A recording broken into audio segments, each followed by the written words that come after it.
This week's Torah reading, we learn about the last years of Yaakov in the land of Egypt, the last 17 years of Yaakov in the land of Egypt. And before passing away, he called his son Yosef, and he asked him, please, when I pass away, do not bury me in Egypt. Take me to the land of Canaan, in the graveside of my forefathers, and so on. And Yosef says, yes, I will do as you ask me. Right away, Yaakov says, swear to me. And Yosef swears, yes, I will do what you ask me, I swear. And that's the interchange between Yaakov and Yosef. Of course, we know the story. Yaakov passed away, and Yosef actually buried his father in the land of Canaan, and the story goes on. And then Yosef passed away, and before passing away, he makes the Jewish people swear that they will also take his own bones, that's what he calls himself, to the land of Canaan when he passes away, and so on. When they left Egypt, they have to take their bones, and they did that, and so on. Now, there's a very simple question over here. Didn't Yaakov trust his son Yosef? He just asked him, when I pass away, bury me in the land of Canaan. And Yosef said, in Hebrew, I will do what you're asking me. And then swear to me. What do you mean swear to me? I just told you that he's going to do it.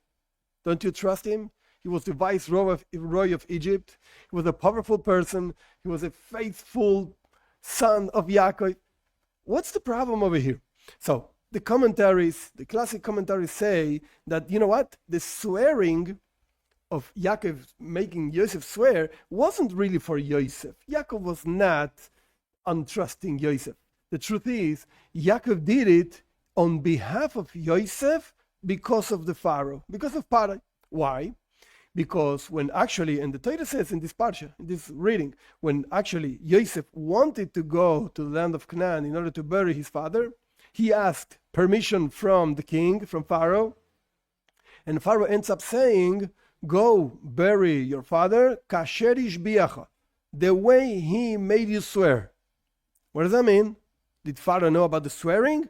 What's going on over here? And Rashi and all the commentaries, the Talmud says about this, our sages explain that actually Pharaoh did not want to let Yosef go to the land of Canaan to bury his father. Because when Yaakov came into Egypt, there was such a great blessing to Egypt. Pharaoh did not want Yaakov to be buried outside of Egypt. Leave him over here. To the point that they wanted to make him like as a god. They wanted to serve him and so on. But Yosef told his king, I swore. What do you mean you swore? Yeah, I swore my father I would bury him in the land of Canaan. So don't keep this swear. Forget about it. So Yosef said, wait a second. I swore also to you, my king, that I would not reveal that you do not know Hebrew, the holy language. When Pharaoh heard this and said, no, wait a second. So wait a second. Keep my the swearing, and also keep your father's swearing. Go bury your father the way you swore to him. So we do see that Yosef needed to swear in order to have an excuse in front of his king to take his father into the land of Canaan after passing away and so on. That's what the classic commentaries say. However, when you look at Rashi, the commentary of Rashi, that his work is what's in Hebrew called Pshat, simple meaning of things, Rashi doesn't say anything. When Yaakov makes Yosef swear, Yaakov doesn't say anything at all. Only later, when Yaakov makes Yosef swear, Rashi doesn't say anything at all. Only later, when Yosef is talking to Pharaoh, there Rashi mentions this idea. Yeah, he swore, and therefore he has to go and bury his father in the land of Canaan. But at the moment when other commentaries jump and say, wait a second, what's going on with Yaakov and Yosef? Doesn't he trust him? He makes him swear. No, it's for Pharaoh. Over there, in that moment, Rashi doesn't say a word. That means that in the simple way of reading, has to be understood by itself. It's such an easy thing, it's such a simple thing, has to be understood by itself. There was no untrust from Yaakov to Yosef. There was something else. What was it there? What was it there? So the Rebbe explains in a very simple way and very powerful way. There's a huge difference when a person basically says, yeah, I will do this, or when a person actually swears, he will do this. When a person says, yeah, I'll do it, like Yosef said, I will do your words, a person that is not really thinking about this all the time. He just has it in the back of the mind. He knows he has to do something, but right now he's busy, he's into other things. He's not really conscious of this thing the whole time. But when a person swears that he's going to do something, this thing is really not in the back of the head, really in the front of the head, so to speak. He's really conscious of this all the time because my life is in this. I swore I would do this. My word is over here. So he's constantly conscious of something, waiting to the moment when he can actually fulfill this. Of course, Yosef had to wait until his father passes away and so on. But as soon as he could do it, he went and he spoke with Pharaoh and he took his father and so on. He did what he swore he would do. So that's the difference. That's why Yaakov made Yosef swear on behalf of Yosef himself, for Yosef, not for Pharaoh. Because Yaakov wanted Yosef to think about this all the time. Have this in mind. Do not take your mind out of me. Don't stop thinking about me and what you have to do with my body when I pass away and so on. Now, having said all of this, even so, still remains the question. Why wasn't it enough with the words of Yosef? I will do what you're saying. Why wasn't it enough for Yaakov? Now you have to swear. What's the point over here? So in order to understand this in a more profound way, swearing is something that goes beyond intellect. When a person talks, whatever you say, yeah, I'll do this, I'll do that, there could be difficulties, there could be factors, situations in which you actually change your mind, in which you actually can justify why you're not going to do what you said you would do. Because of this or because of that, whatever. It's all into the realm of intellect, of reasoning, of understanding things. And Yosef was a person that was inside Egypt. He was the viceroy of Egypt. He sold grain to everybody. He was really in charge of the whole country. So he was into the country, into the thing, and it could be that might be things that prevent him from actually taking his father, the body of his father, and buried in the proper place and so on. So Yaakov wanted to give it like some kind of a push, some kind of a lifting up Yosef by swearing him, making him swear. Why? Because a swear, again, it's way beyond intellect. It's not something we really understand.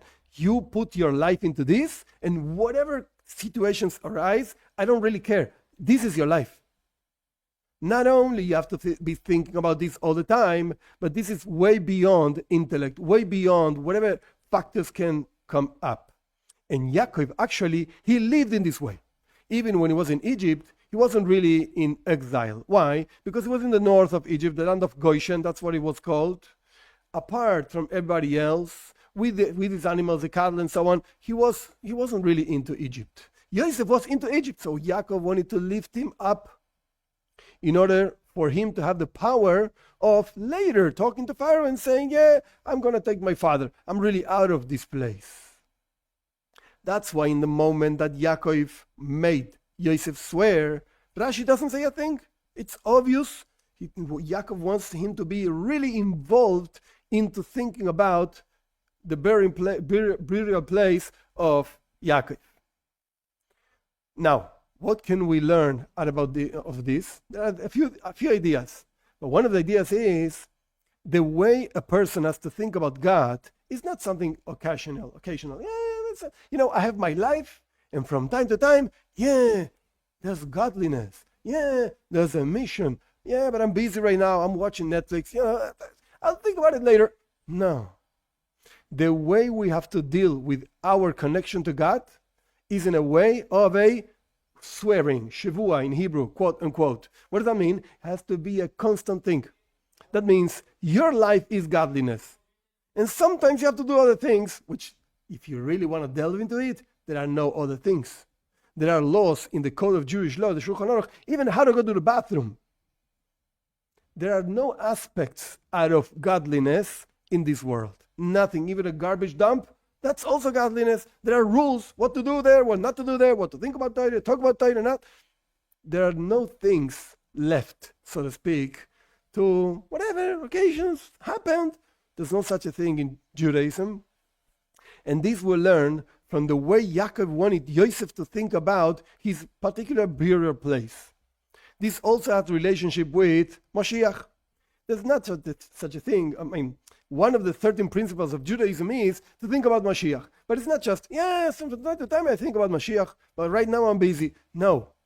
We have to expect him kol hayom, the whole day, every single time. And even if he really takes a long time, I will wait for him. This is the text of the Rambam. The Rambam said like this: I will wait for him all the day, the whole day, not just every day, but rather all the day. And this is the way we have to think about God in our life and our mission toward the whole world, toward God and so on, toward other people. It's not just from time to time, a certain moment in the day. It has to be the whole day.